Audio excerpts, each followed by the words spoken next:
इतिहास हमेशा खुद को दोहराता है। अगर कुदरत पर भी ये नियम लागू होता है तो समझ लीजिए कि एक वक्त बाद इंसान भी धरती से एक्सटिंक्ट हो सकता है। अगर आप सोच रहे हैं कि कैसे, तो ये मत भूलिए कि प्री हिस्टोरिक पीरियड में भी हमने कई जीवों को खोया था। ये वो विशालकाय जानवर थे जो धरती पर राज किया करते थे, लेकिन बदलते तापमान और जलवायु के साथ उन्हें धरती से विलुप्त होना पड़ा। इससे पता चलता है कि धरती पर हर कोई एक टाइम लाइन लेकर आता है, जिसके बाद वो प्रजाति धरती से हमेशा के लिए विलुप्त हो जाती है। आज भले ही धरती पर हमारा बोलबाला है, लेकिन एक समय बाद हमें भी इस स्थिति से गुजरना होगा। खैर, ये अभी हमारी कंसर्न नहीं है, बल्कि आज की वीडियो में हम आपको 10 ऐसे रेयर जानवरों के बारे में बताने वाले हैं जिन्हें देखना केवल कुछ किस्मत वालों को ही नसीब होता है। और ये नसीब आज किसी के पास नहीं है, क्योंकि ये जानवर धरती से विलुप्त हो चुके हैं। ऐसे में इनकी कुछ रेयर फुटेज ही हमें देखने को मिलती है। तो देर न करते हुए चलिए शुरू करते हैं। सबसे पहले बात करते हैं बाघ की एक ऐसे प्रजाति की जिसका नाम शायद ही आपने पहले कभी सुना होगा, तस्मेनियन टाइगर। तस्मेनियन टाइगर कभी तस्मानिया के जंगलों में राज करने वाले शिकारी थे। धारियों वाले शरीर के साथ ये कभी ऑस्ट्रेलिया के कई क्षेत्रों में देखने को मिलते थे। इनकी शारीरिक बनावट की अगर बात करें तो ये बाघ के मुकाबले इनका शरीर छोटा था, लेकिन सर बिल्कुल लोमड़ी की तरह दिखाई देता था। तस्मेनियन टाइगर को कई लोग कंगारू के करीबी रिश्तेदार के रूप में भी देखते थे। इसे देखकर लोमड़ी, भेड़िए या किसी भी दूसरे जीव का रिश्तेदार कहा जा सकता था, लेकिन ये कहीं से भी बाघ की फैमिली का सदस्य नहीं लगता था। खैर, एक वक्त था जब ये जीव खुले आम खेतों में घूमते थे, लेकिन साल 1936 के आने तक केवल एक ही तस्मेनियन टाइगर जिंदा था, जिसे कैद में भी रखा गया था।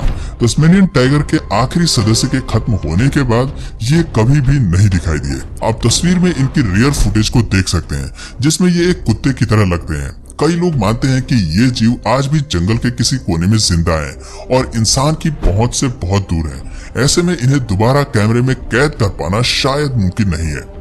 पेरेनियन आइबेक्स एक बड़े शरीर, लंबे सींग और अच्छी खासी फिजिक के साथ पेरेनियन आइबेक्स कभी यूरोप में भी देखने को मिलते थे। यहाँ इनकी संख्या 50,000 से भी ज्यादा थी और इसीलिए यूरोप को पेरेनियन आइबेक्स का घर बुलाया जाता था। लेकिन 1900 के दशक तक इनकी संख्या में भारी गिरावट आई। साल 1910 में इनकी संख्या केवल 40 तक सीमित रह गई थी और इसके बाद इनकी संख्या में कभी बढ़ोतरी नहीं हुई। एक टाइम पर अपनी खूबसूरती और यूनिकनेस के लिए मशहूर ये जीव स्पेन और फ्रांस में रहते थे, लेकिन साल 2000 में ये हमेशा के लिए विलुप्त हो गए।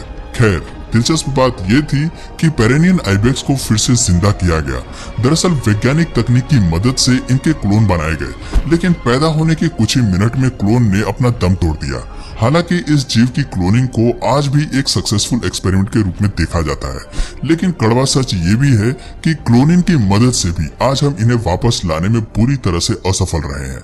साल 2000 में इनके आखिरी सदस्य को देखा गया था। उसके बाद से ये फिर कभी नहीं दिखाई दिए। ये पहला जानवर था जिसे विज्ञान जगत ने दोबारा धरती पर लाने की कोशिश की थी।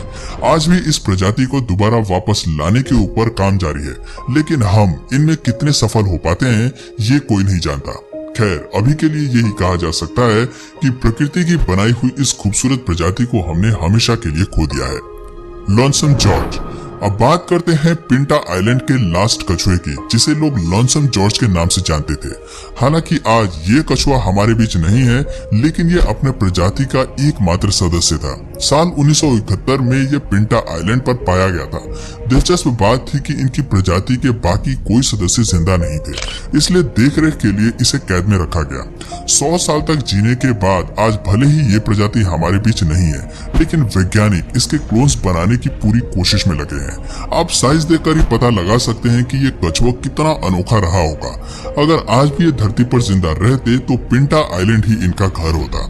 बाईजी, क्या आपने कभी चाइनीज डॉल्फिन्स का जिक्र सुना है? आज के समय में ये जीव भले ही हमारे बीच से गायब हो चुकी है, लेकिन एक समय था जब बाईजी चाइना के यांग्स रिवर में पाई जाती थी। 100 साल पहले बाईजी डॉल्फिन की अच्छी खासी संख्या चाइना में मौजूद थी, लेकिन वक्त के साथ इनमें भारी गिरावट आई।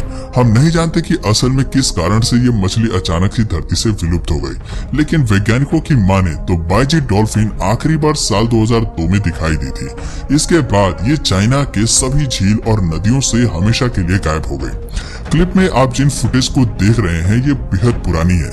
चाइना में इस मछली को लेकर काफी मान्यताएं भी मानी जाती हैं। कहते हैं कि बाइजी डॉल्फिन का दिखना एक शुभ संकेत होता है।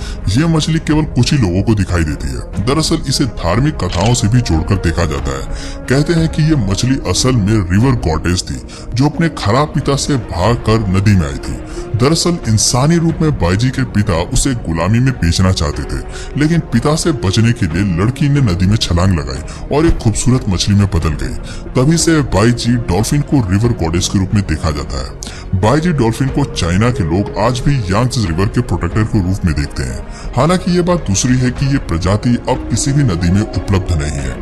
हवाईन क्रो विलुप्त प्रजाति के रूप में हम अक्सर मरीन एनिमल्स और लैंड मैमल्स की बात करते हैं। कभी हमारा ध्यान उन पक्षियों की तरफ जाता ही नहीं जो कभी आसमान की ऊंचाइयां नाप जाते हैं। कौवा हमारे लिए एक आम प्रजाति जरूर है, लेकिन इस पक्षी की भी कई वैरायटीज कभी आसमान पर राज करती थी। एनिमल किंगडम उनका घर हुआ करता था, लेकिन आज कई पक्षी अपना अस्तित्व खो चुके हैं। उन्हीं में से एक है हवाईन क्रो।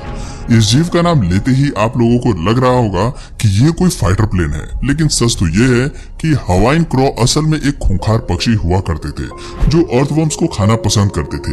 इन जीवों के अस्तित्व में अर्थवर्म्स की अच्छी खासी संख्या खत्म हो गई। इनके नहीं होने से अब उन्हें राहत जरूर है, लेकिन इनका विलुप्त होना बेहद ही दुखद है। सबसे अनोखी बात है कि हवाईन क्रो के विलुप्त होने का कारण शिकार नहीं था, बल्कि ये प्राकृतिक रूप से अपने आप धीरे धीरे संख्या में कम होने लगे और एक वक्त आया जब ये हमेशा के लिए धरती से गायब हो गए।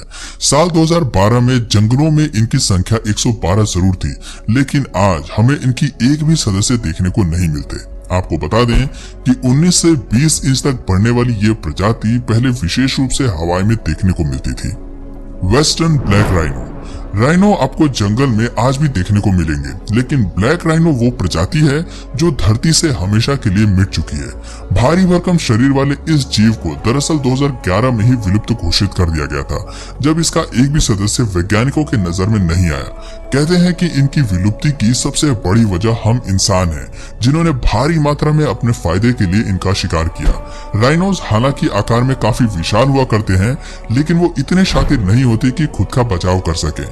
बस इसी बात का फायदा उठाकर अचानक ही इन जीवों को इंसान ने मारना शुरू कर दिया। इनके कीमती सींग को काले बाजार में बेचा गया।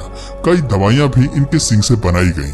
कहते हैं कि राइनो के सींग से बने पाउडर किसी भी जहर को काट सकता है और लोगों को स्ट्रॉन्ग बना सकता है। सिविल वॉर के दौरान राइनो के सींग से हथियार भी बनाए गए और इसके लिए इन्हें भारी मात्रा में मारा गया। अब जो फुटेज हम आपको दिखा रहे हैं ये ब्लैक राइनो की आखिरी यादें हैं। अब आप इस जानवर को कभी भी दोबारा नहीं देख पाएंगे।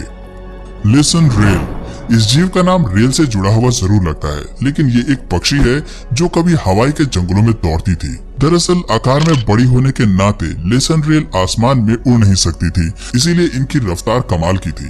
केवल हवाई के कुछ क्षेत्रों तक सीमित होने के नाते इनके पास भोजन की ज्यादा वैरायटीज नहीं थी। माना जाता है कि इस पक्षी को केवल एक शिकारी से खतरा था, जो खुद एक बर्ड थी। साल 1900 तक जब द्वीप पर इनके फूड डाइट में शामिल होने वाले जीव खत्म होते चले गए, तो धीरे धीरे इनकी संख्या में तेजी से गिरावट आई। इसके लिए सबसे ज्यादा जिम्मेदार थे रैबिट्स। दरअसल 1900 में द्वीप पर खरगोश को लाया गया, जिन्होंने आइलैंड का सारा भोजन खत्म कर दिया। इस इवेंट से ये पक्षी इतनी बुरी तरह प्रभावित हुए कि केवल 20 सालों में इनकी संख्या 2 पर पहुंच गई। कहा जाता है कि लिसन रेल आखिरी बार दूसरे विश्व युद्ध में दिखाई दी थी। उसके बाद ये हमेशा के लिए धरती से गायब हो गए और इस प्रजाति को पूरी तरह से खत्म करने वाले जानवर थे खरगोश। तो दोस्तों ये थी कुछ ऐसी फुटेज जो हमें एनिमल किंगडम के रेयर जानवरों की झलक दिखाती है। एक समय था जब ये जीव इंसानों की तरह ही बड़े शान से जंगल में घूमा करते थे।